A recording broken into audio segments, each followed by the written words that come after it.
It's a pleasure for me to present this topic, shoulder MR and instability. My name is Bill Palmer, and I'm a skeletal radiologist from Mass General Hospital in Boston. During the next 25 minutes or so, I'll be looking at glenohumeral instability, including the labrum, the joint capsule, and the glenoid rim. In patients with glenohumeral instability, the most important structure is the labral ligamentous complex. I'll be addressing abnormalities of the labral ligamentous complex in the context of acute dislocation, and I'll be focusing on anterior dislocation, not so much posterior or multidirectional instability. And then I'll be looking at chronic instability with abnormalities that involve both bone as well as the soft tissues. The primary passive stabilizer of the joint is the inferior glenohumeral ligament. The labrum attaches the ligament to the underlying bone. Therefore, when the labrum is torn away from the bone and the underlying cartilage, then the inferior glenohumeral ligament is attached to a structure that is no longer attached to the bone, and therefore it loses function and becomes incompetent. This diagram shows the posterior and anterior aspects of the glenoid fossa, the labrum, the biceps tendon, and the three glenohumeral ligaments, superior, middle, and inferior glenohumeral ligament. It is this inferior IGL that is the primary passive stabilizer of the shoulder. This depicts the humeral head and the glenoid, the cartilage, and then the IGL that's coming to attach partially to the labrum and then partially to the adjacent bone and periosteum. And we'll see later in this talk how when the labrum tears off the underlying cartilage and bone, it can strip along the medial glenoid neck and form characteristic lesions such as the Alpsa lesion. Let's look at normal anatomy. This is an axial slice, and I'll be going through these sequentially. At the top of the shoulder, here is the coracoid process and the humeral head, and this is some of the biceps tendon, and you can see it coursing down into the bicipital tendon groove. Superior labrum is here, and superior glenohumeral ligament. The SGL merges with the rotator interval, and as we course more inferiorly, then the MGL, middle glenohumeral ligament, can be followed to the point where it merges with the subscapularis tendon. In the anterosuperior location, the labrum shows developmental variations that can include sulci or a foramen. So in this particular case, the labrum, I think, is completely undercut by contrast material. This is an orthographic study, and all this white stuff represents contrast that's been injected into the joint. And in this location, this is not representative of a labral tear. Instead, this is a normal developmental variation, a sublabral sulcus or foramen. Now notice here posteriorly, the labrum is normally situated over the glenoid rim, and then it is partially undercut by articular cartilage, and that is also normal. So as we follow the labrum more inferiorly, here is some cartilage, here is the normal labral contour, and then finally here is the IGL, inferior glenohumeral ligament. We follow it back up to its attachment site to the base of the labrum, and then you can see how it's also partially attaching to the adjacent bone. So the labrum can tear here, and this whole labral ligamentous complex can strip medially along the glenoid neck. This is the Aber image. Aber stands for abduction external rotation, and this position is achieved by the technologist at the time of MR imaging by placing the patient's hand behind their head. So this is the glenoid, this is the humerus, this is the greater tuberosity, and the bottom or articular surface of the rotator cuff. And here, antero-inferiorly, is the labrum, the articular cartilage of the glenoid, and this is the IGL. And so you can follow the inferior glenohumeral ligament from its humeral attachment site here all the way back to the labral attachment site. So you can imagine that at the time of dislocation, the humeral head is sliding out of the socket, it's placing tension on the IGL, which is transmitted back to the labral attached to the labrum, which then can tear or detach from the underlying bone. That is an important mechanism for labral ligamentous injury in the setting of trauma. Here is a non-orthographic axial image. This is proton density. And in the absence of distension of the joint by intra-articular contrast material, it can be more difficult identifying the contour of the labrum and very difficult identifying the IGL and its attachment site to labrum.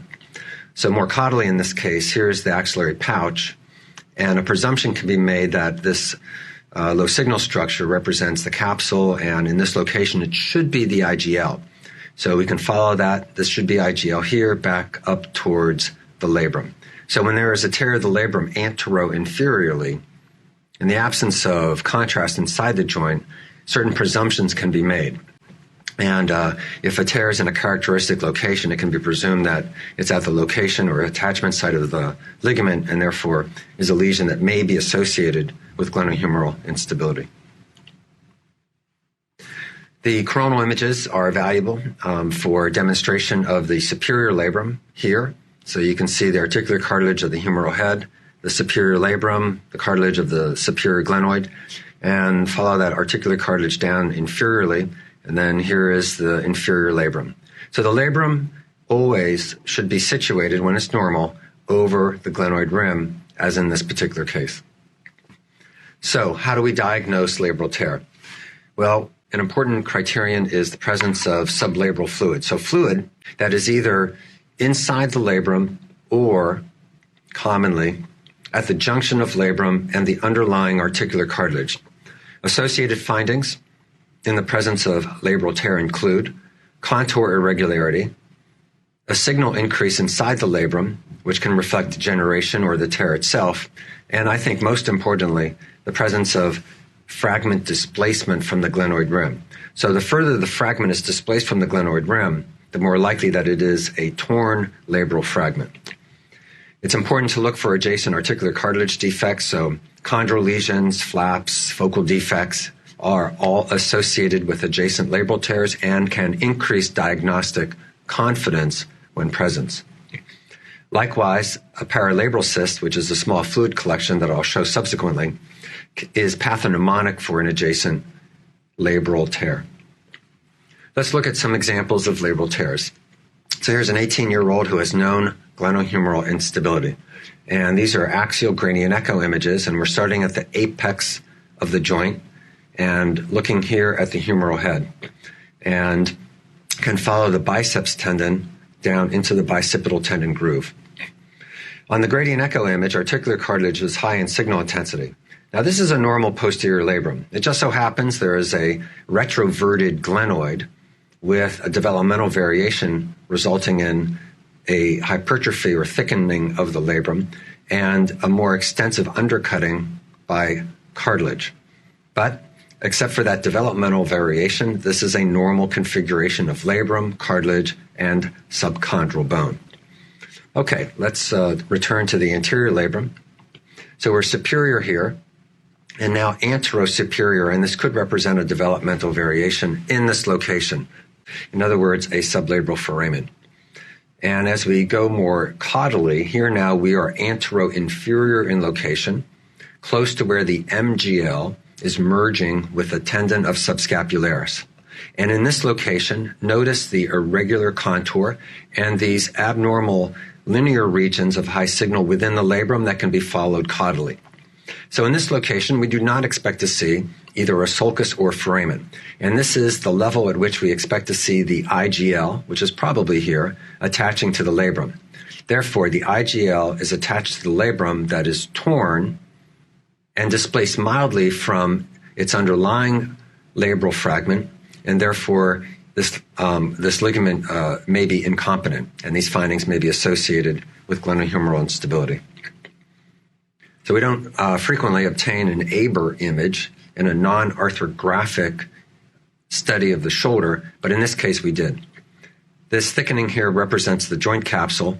There's some high signal, and as we go more caudally, notice how this fluid is present within the labrum. This is one labral fragment.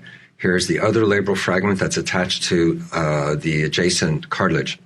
So the IGL is attached to a labrum that's torn and therefore is incompetent, and that is what's associated with the instability in this particular case. Here's another example of a labral tear. This is an orthographic study.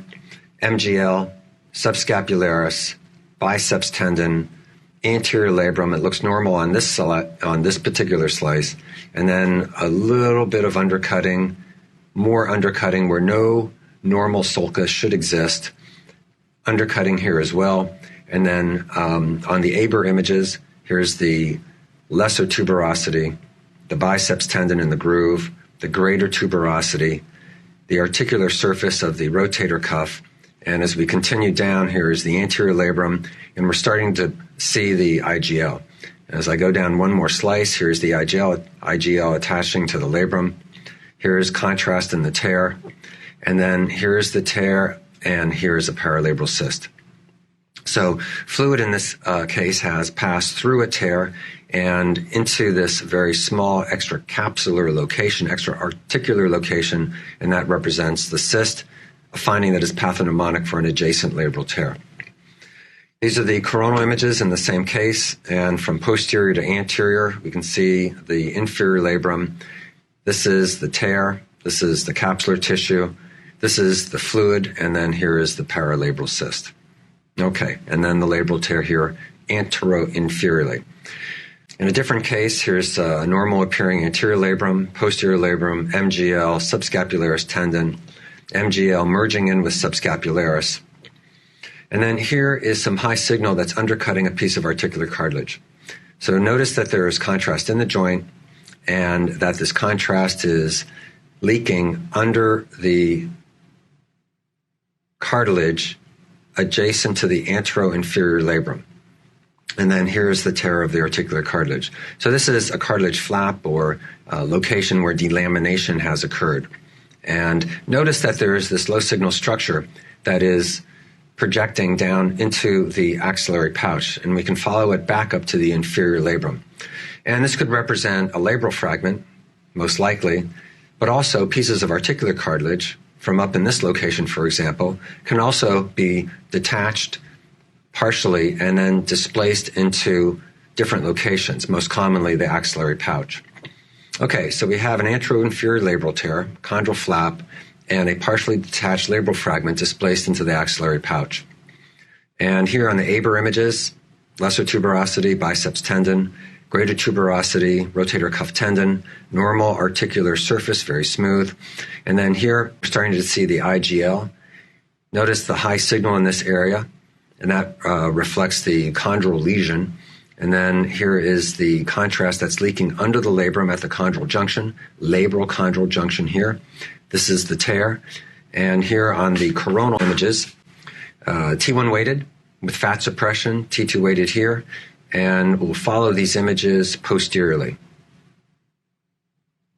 Okay, so that's pretty interesting.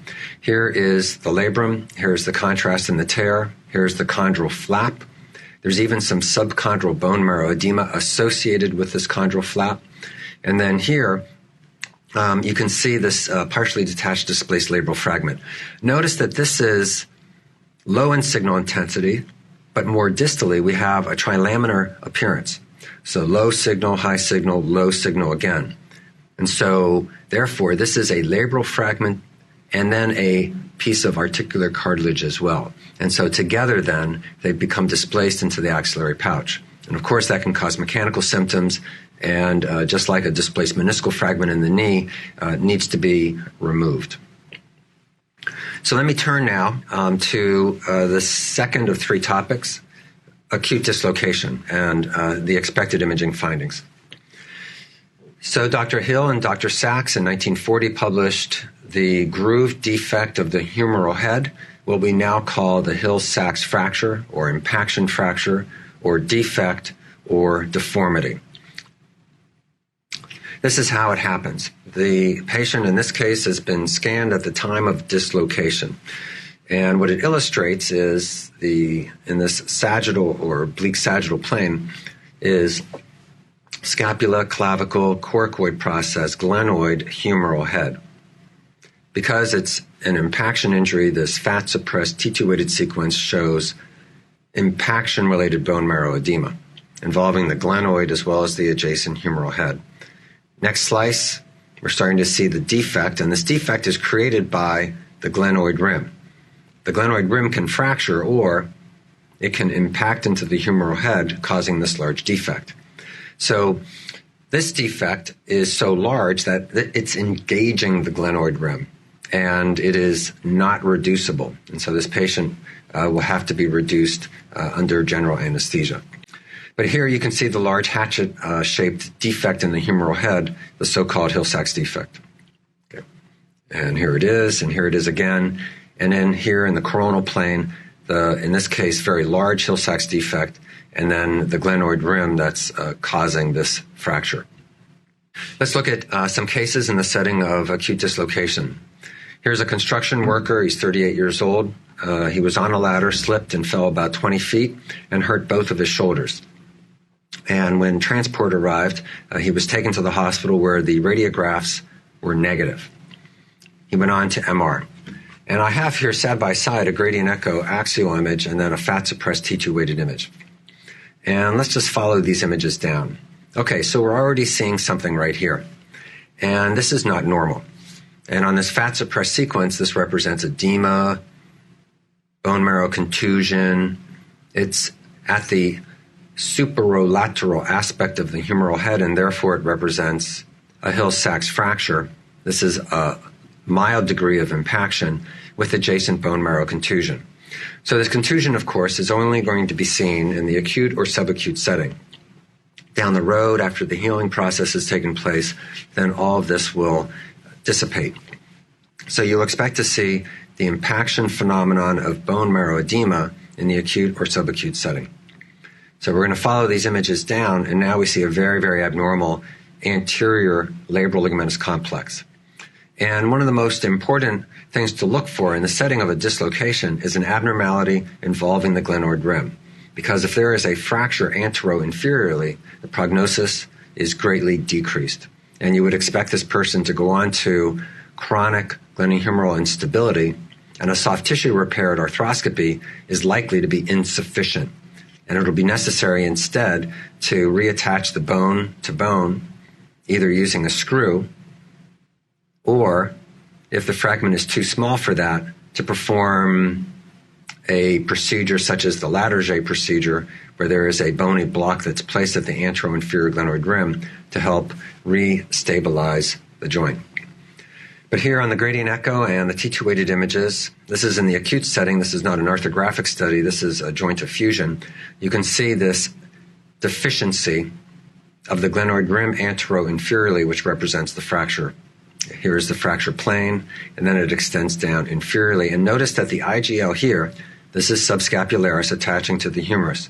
This is the IGL attaching to the humerus, and we follow it backwards to its attachment site to the labral ligamentous complex, and then this larger fracture fragment. Here in the coronal plane is the labrocapsular injury, and then here is the fracture plane, and here's the IGL that's attached normally to the labrum, but unfortunately, the labrum is attached to a piece of bone that's fractured away from the glenoid itself. Okay. And then notice there is this associated chondral flap. So this is fluid that's getting under this little piece of articular cartilage.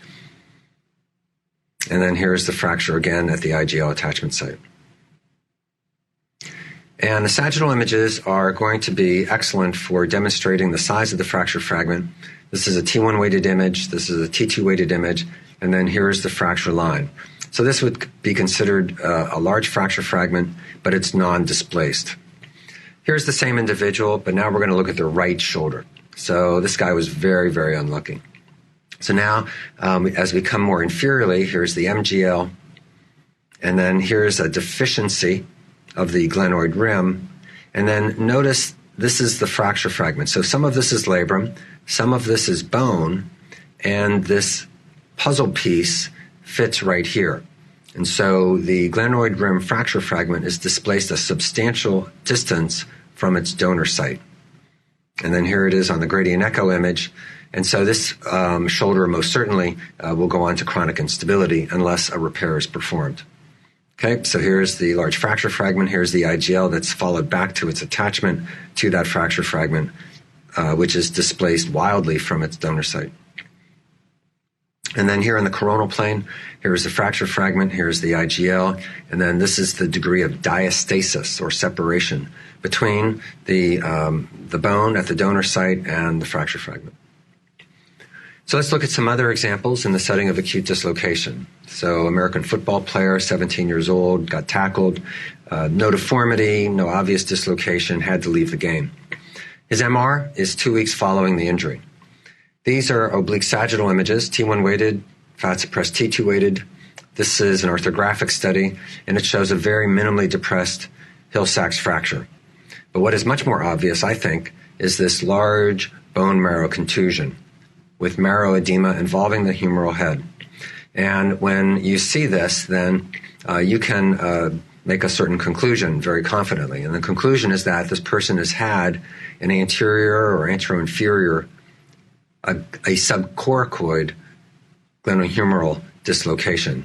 That's the only way this impaction injury can occur. And again, you're only going to see this in the acute or subacute setting. These are the coronal images. And let's see now, the rotator cuff tendon is normal. As I go more posteriorly, we're starting to run into the region of bone marrow contusion. Very, very subtle findings anteroinferiorly. Let's look at the axial images. Subscapularis tendon, here's biceps in the groove, that's normal. And we have a normal anterior and posterior labrum at this level, mid-glenoid level.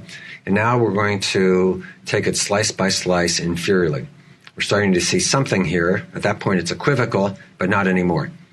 We're seeing contrast material here now undercutting the labrum at the, this is a part of the IGL here and here at the IGL attachment site. Okay, so non-displaced anteroinferior labral tear at the IGL attachment site, so-called Bankart lesion.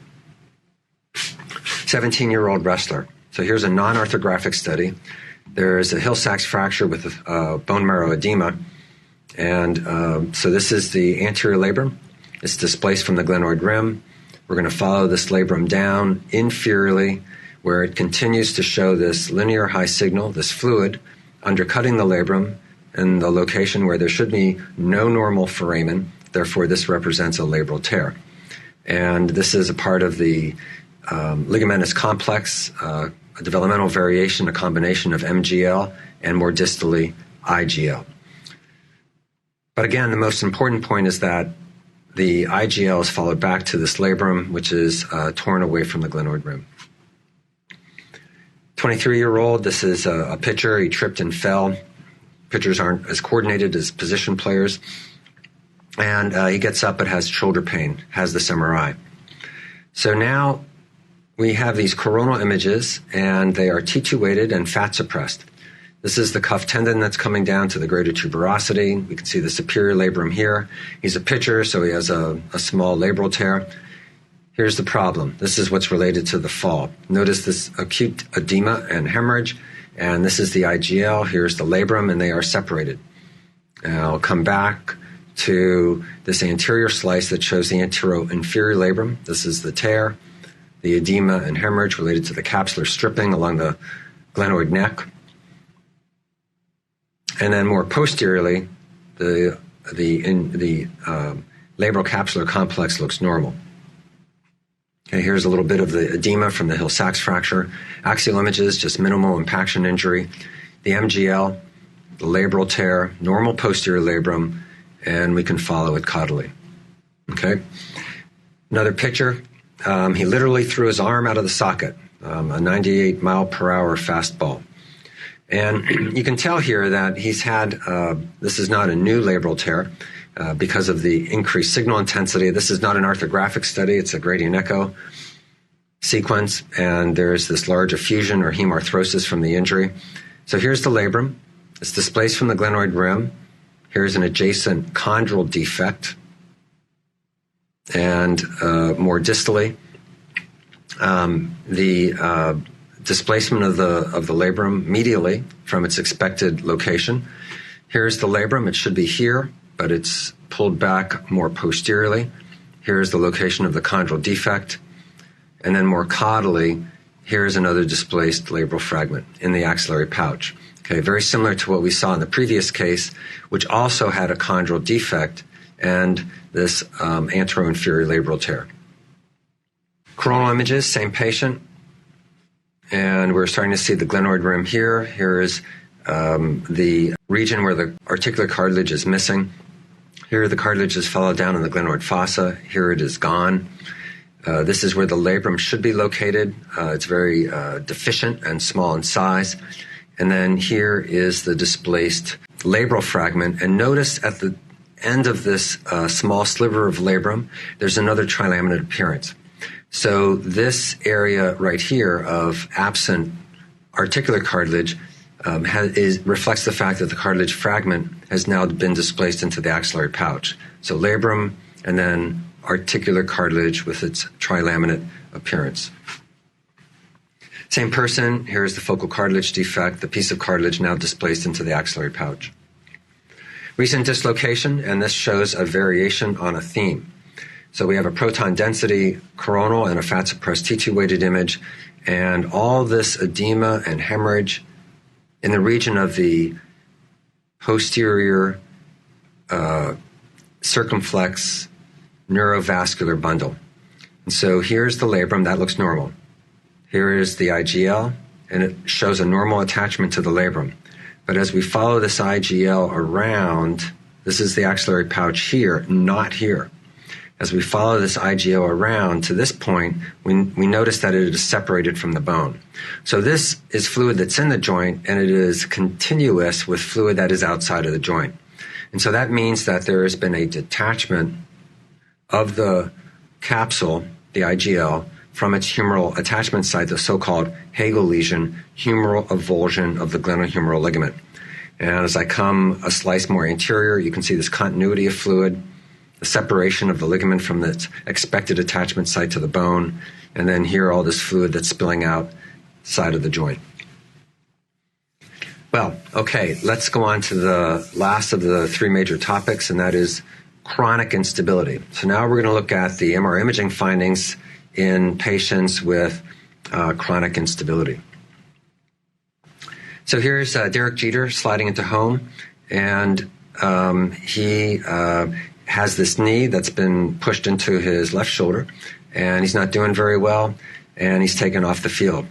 So he was diagnosed with left glenohumeral dislocation. And so does that mean the end of his career? This is April 2003. Well, here's July 2011, and Jeter's back on the field. He's actually hitting a home run here for his 3,000th hit. So, no, dislocation does not always mean the end of an athletic life.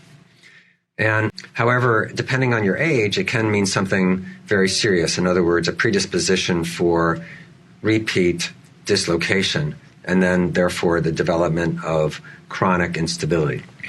Let's briefly look at this article that was published in JBJS in 2006 entitled Functional Outcome and Risk of Recurrent Instability After Primary Traumatic Anterior Shoulder Dislocation in Young Patients. It was prospective. It enrolled 252 patients, 15 to 35 years in age. All patients were treated the same way initially, with a sling and PT. Depending on how they did with the conservative treatment, they went on to surgical treatment if their instability persisted. So this is the results of the study, and the major findings are that within 2 years after the first dislocation, they were likely to have a second dislocation if they were young, 15, 20 years old, and male. And so nearly 100% likelihood of repeat dislocation if you are a male and 15 years old, because males who are 15 years old don't stop doing what they were doing in the first place. And so they're more predisposed to repeat dislocation. In contrast to the 35-year-old who is more likely to change their behavior and modify their activity and therefore not have a recurrent dislocation. So the take-home point is The critical factors for repeat dislocation are age and gender, and you're most likely to have a repeat dislocation within the first 2 years after your second dislocation. Let me illustrate that by looking at the 17-year-old female, a lacrosse player who was hoping to obtain a scholarship for college. So there was a collision, she was hurt, she has glenohumeral apprehension, no obvious laxity. These are the radiographs, and they show a normal glenohumeral alignment, no fracture. They are normal. Here are the MR images, and I show these sagittal images to emphasize the importance of the sagittal plane for assessing the anterior and anteroinferior glenoid contour for the presence of deficiency and fracture. And in her particular case, the contour is normal.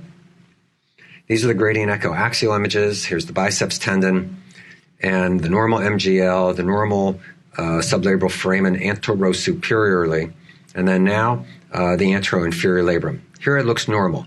Now look at this very, very subtle increase in signal intensity at the labral chondral junction. And so this is a non-displaced Bankart lesion. And I just want to point out how subtle it is. And so there's this very minimal high signal, and then in here through here as well. So in the setting of suspected glenohumeral instability, you need to look in a very targeted and directed way at this anteroinferior labrum to identify these subtle labral tears. Here in the coronal plane, there's a normal inferior labrum. So this is an anteroinferior labral tear at the IGL attachment site. So this person goes on to arthroscopy. And before I show the arthroscopic video, let me just review the imaging findings. Here on these gradient echo images is the tear. And so there is an anteroinferior labral tear, a normal humeral contour without Hill-Sachs fracture, and a normal glenoid contour as well without a rim fracture. So a soft tissue injury, nothing bony. So the decision was made by the surgeon and the patient together to proceed with a soft tissue repair, so-called Bankart repair. So let's look at that next. So we're inside your shoulder now. So here's the humeral socket. head. Here's the ball. The glenoid. I'm looking right about a midpoint. This is the labrum. You can see there's a bit of an injury here. My probe is going underneath it. Placed into the anteroinferior labrum. Okay, so let me stop it there for a moment.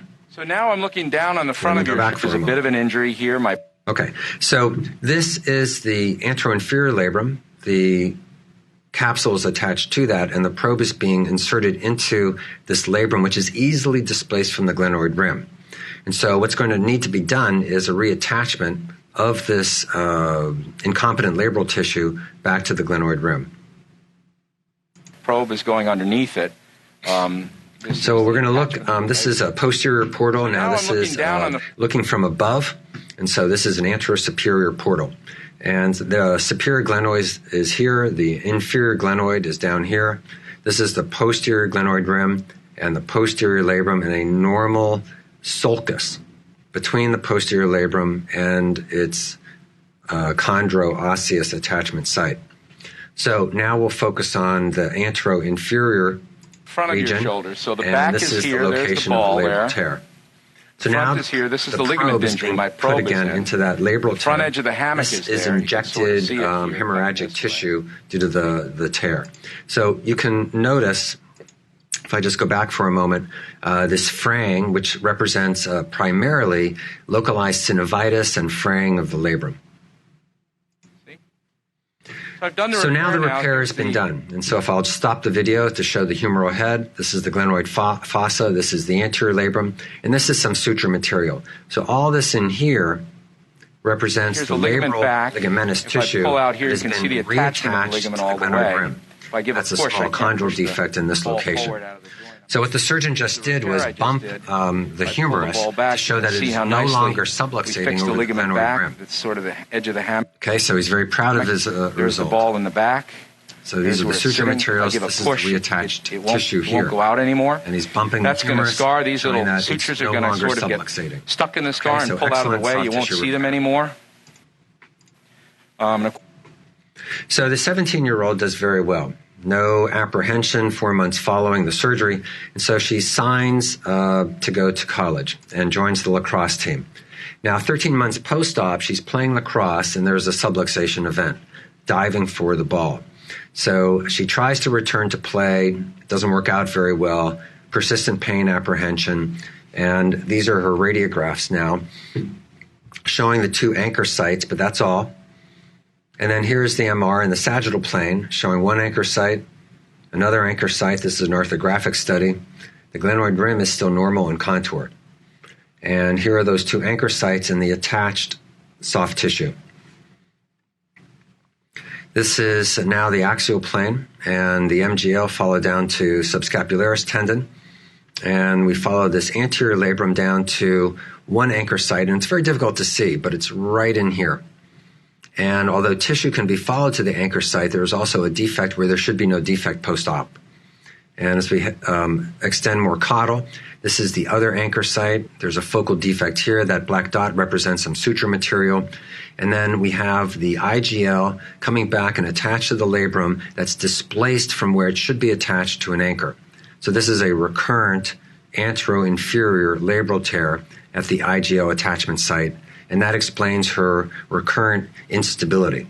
So a 17-year-old who went back to playing lacrosse after her first dislocation, just as we discussed from that article, she's at a high risk for recurrent instability, and that's what's happened. These are the coronal images. Show some of the suture material here, those 2 little black dots. And then here is the region of the recurrent tear. This is one of the anchor sites. And then this is the labrum here that should be up there. And so now the inferior labrum is also involved, not just the anteroinferior labrum, and it's displaced from its normal location. And let me make a comparison between the pre-op study and now here this post-op with recurrent instability. So this is a deficient inferior labrum, and this is the normal labrum pre-op situated over the glenoid rim. And then here it's been displaced and slightly medialized. So the findings then, 2 anchor sites, partially torn inferior labral ligamentous complex, normal glenoid contour. So this person has failed soft tissue repair. And the standard of care in that case is now to proceed with a Latarjet procedure, where the coracoid process is taken and attached to the anteroinferior portion of the glenoid rim.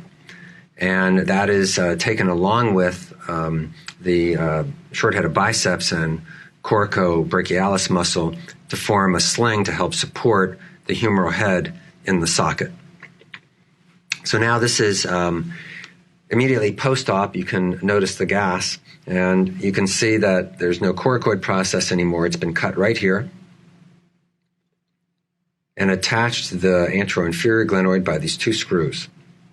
So it's not just a bony bolster, it's also the presence of the attached muscle tendon unit, short head biceps and coracobrachialis, that help to provide stability to the glenohumeral joint. So here's the plane of osteotomy at the base of the coracoid process, and then here is the coracoid process attached by these 2 screws. So 6 months later now, the patient comes for a CT. So why is the CT done? Well, before this person is going to be allowed to go back to contact sport, lacrosse, it's necessary to demonstrate that there is some bony bridging. So we follow the screws to the region of the fracture fragment, and because of the artifact, it's a little bit difficult to tell, but there is some continuity of bone right here. Okay, so it looks like it's healing, and then here is the bone graft. There is continuity here. The bone graft is perfectly situated and smooth with the contour of the glenoid rim. And then here's the bony continuity, and then here is bony continuity here as well. Okay, so she goes back to playing lacrosse, becomes an all-conference winner, and the story ends well. So let me now turn to some variations on the theme in patients with chronic instability. And there are some surgeons and radiologists who use these terms: Bankart, Perthes lesion, ALPSA, anterior labral ligamentous periosteoscleral avulsion, GLAD, glenohumeral articular disruption, and then Hegel, as we've seen already, humeral avulsion of the glenohumeral ligament. And although you can go ahead and use those terms yourself, make sure that your audience understands what they mean. And if they might not, then it's better to use generic descriptions of abnormalities that involve the inferior labral ligamentous complex. In addition to the adjacent lesions like abnormalities of the glenoid rim, the periosteum, and the articular cartilage. So here's a 37-year-old, one of those extreme athletes, and he has normal strength at physical examination and is said to have no apprehension. So this looks like it might be a Hill-Sachs defect. Sometimes overhead athletes develop cystic changes that look like Hill-Sachs fractures. But as we continue more caudally, we can see a couple of things. Antero-inferiorly, there's some high signal undercutting the labrum. There's a cyst postero-inferiorly and a postero-inferior labral tear.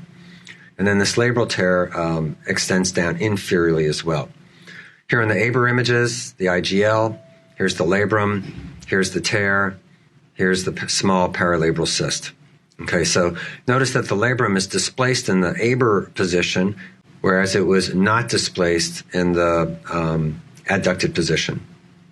Okay, so that is because of the tension that's transmitted through the IGL to the labrum. So that's why the Aber images are performed oftentimes to increase the sensitivity for detection of non-displaced labral tears. So this person decided not to have surgery, and he returns 20 months later, now with apprehension and gross instability. Let's compare the time points. Here's the baseline image, and then here's 20 months later. And you can see that this labrum now is displaced from the glenoid rim. And here's the labrum. It was in a normal location 20 months earlier. And then here's the non-displaced labral tear that is now very much a displaced labral tear. Now, the postero-inferior cyst is unchanged, as is the postero-inferior labral tear. But what has changed is this Bankart lesion with substantial displacement of the labral fragment from the glenoid rim. And there's probably now a chondral defect adjacent to that region. Here on the Aber images is this labral ligamentous complex displaced from its donor site. Here is a part of the chondral defect. And then this is a comparison of the anteroinferior labrum on an Aber image 20 months down the road, and then here back to baseline where it was minimally displaced and now it's substantially displaced. So you could think about this essentially as the natural history of glenohumeral instability. Here in the coronal plane is the fluid in the paralabral cyst, and then here is the chondral defect with contrast material undercutting the chondral flap. And another patient, 27-year-old multisport athlete. Here's the labral tear, some paralabral cyst. The labral tear is associated with a chondral flap, and then that labral tear extends into the inferior labrum as well. And then here posteriorly is continuation of the labral tear. And on the axial images, we can see that there is this anterior labral tear, minimal displacement of the labrum from its expected location. Posteriorly, it's the same kind of phenomenon that is occurring where contrast is undercutting the labrum, and then the capsule here is partially stripped medially. And then here is a focal chondral defect. So now we have an anterior labral tear in combination with a posterior labral tear, and these are the findings that may be associated with multi-directional instability, not just anterior but also posterior. This labral tear extends all the way inferiorly at the IGL attachment site. And then we have on the Aber images the anterior tear.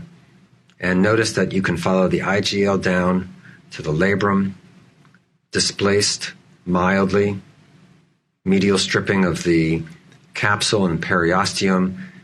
And if you had to put a name to this, you could call this a Perthes lesion because of the minimal displacement. Okay, nearing the end. This is an individual who's had some rugby injuries. He thinks he's had at least 2 dislocations, and based on physical exam, clearly has an unstable shoulder.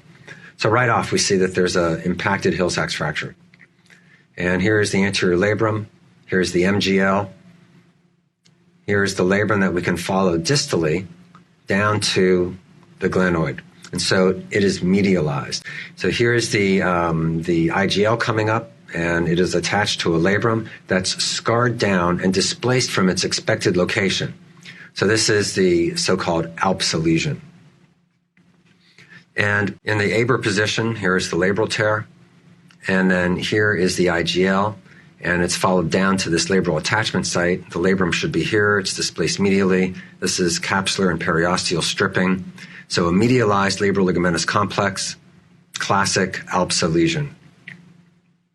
And with that, I conclude. And during the time that I've had, I've addressed the labrum and the labral ligamentous complex, the appearance of the labral tear anteroinferiorly. And what I recommend in your reports is that you identify in the report the location of the tear and describe, when possible, its length. In other words, anteroinferior with inferior extension.